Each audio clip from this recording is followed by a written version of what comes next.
Selamat datang. Pernah kepikiran nggak apa sih sebenarnya yang ada di bawah kaki kita?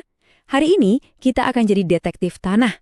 Yup, kita akan belajar membongkar rahasia dan memecahkan misteri yang tersembunyi di dalam tanah pakai panduan khusus.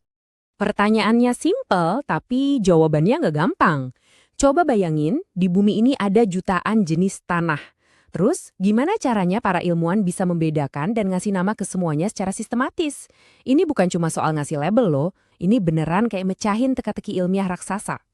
Nah, ini dia rencana investigasi kita. Kita mulai dari dasar-dasarnya dulu, lalu kita coba pecahkan kodenya, dan terakhir kita bahas kenapa ini semua penting banget buat kita.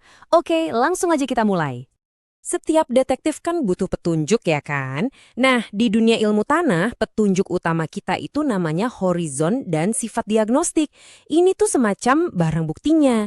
Kita akan intip sedikit dasar-dasar dari bab 3 sebelum kita masuk ke inti pembahasan kita. Oke, petunjuk pertama kita, horizon oksik. Gampangnya gini, ini adalah lapisan tanah di bawah permukaan yang udah lapuk banget. Jadi mineralnya udah sedikit, tapi kaya sama oksida besi dan aluminium. Kalau kita nemu lapisan kayak gini, biasanya ini jadi petunjuk kuat adanya tanah-tanah tua di daerah tropis.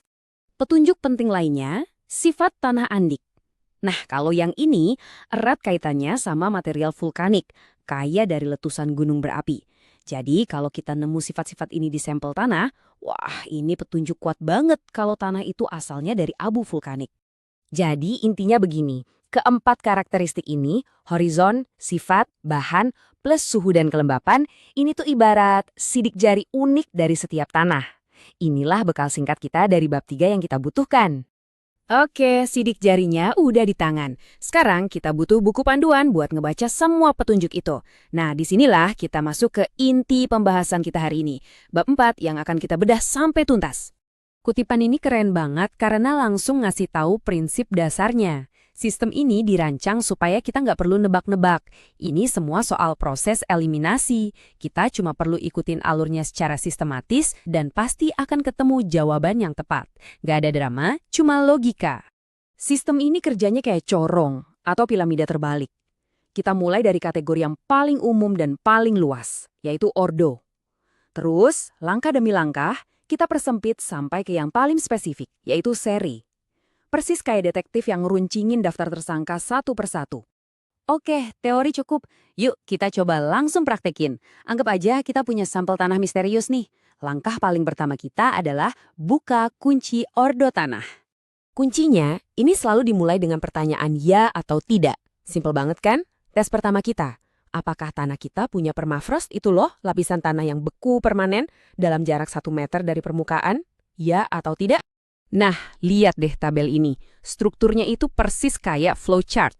Kalau jawaban buat kriteria A adalah ya, tanah kita punya permafrost, boom, udah pasti itu glycol, selesai, kasusnya ketutup di level ordo. Tapi kalau jawabannya tidak, kita lanjut ke pertanyaan berikutnya di bawahnya. Oke, kita anggap tanah misterius kita ini nggak punya permafrost. Artinya apa? Glycols kita coret dari daftar tersangka. Satu kemungkinan udah gugur. Investigasi berlanjut ke kriteria berikutnya. Pertanyaan selanjutnya dikunci. Apakah tanahnya punya sifat tanah andik? Kalau jawabannya iya, berarti tanah kita ini adalah andisols. Kalau enggak juga, ya udah kita lanjut lagi ke bawah, eliminasi lagi terus sampai kita nemu satu yang cocok. Gitu aja prosesnya. Setelah kita berhasil nentuin ordonya, kerjaan kita belum selesai.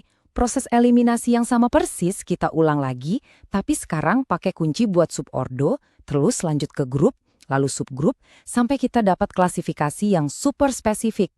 Setelah ngelewatin semua proses itu, kita bisa aja dapat nama yang, ya kedengarannya rumit banget kayak gini. Tipik Endoaquifals.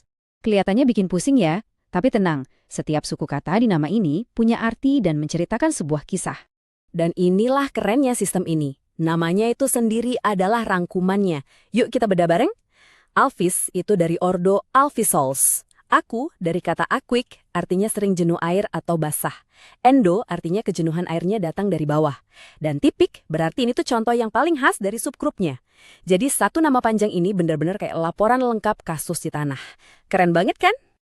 Oke, mungkin ada yang nanya, terus kenapa kita harus repot-repot ngelakuin ini semua? Emangnya sepenting apa sih klasifikasi tanah ini buat kehidupan kita sehari-hari?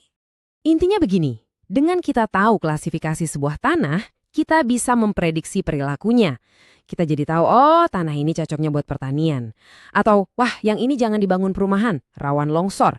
Ini ngebantu kita banget buat nentuin penggunaan lahan, ningkatin hasil panen, dan bahkan jadi bahasa universal buat para ilmuwan dan perencana di seluruh dunia. Jadi nggak akan ada salah paham. Jadi, lain kali Anda melihat ke bawah, ingatlah bahwa itu bukan cuma sekadar tanah totor. Itu adalah sebuah tubuh kompleks dengan sejarah dan identitasnya sendiri. Sebuah cerita yang menunggu untuk ditemukan. Pertanyaannya, tanah di sekitar Anda kira-kira cerita apa ya yang disimpannya?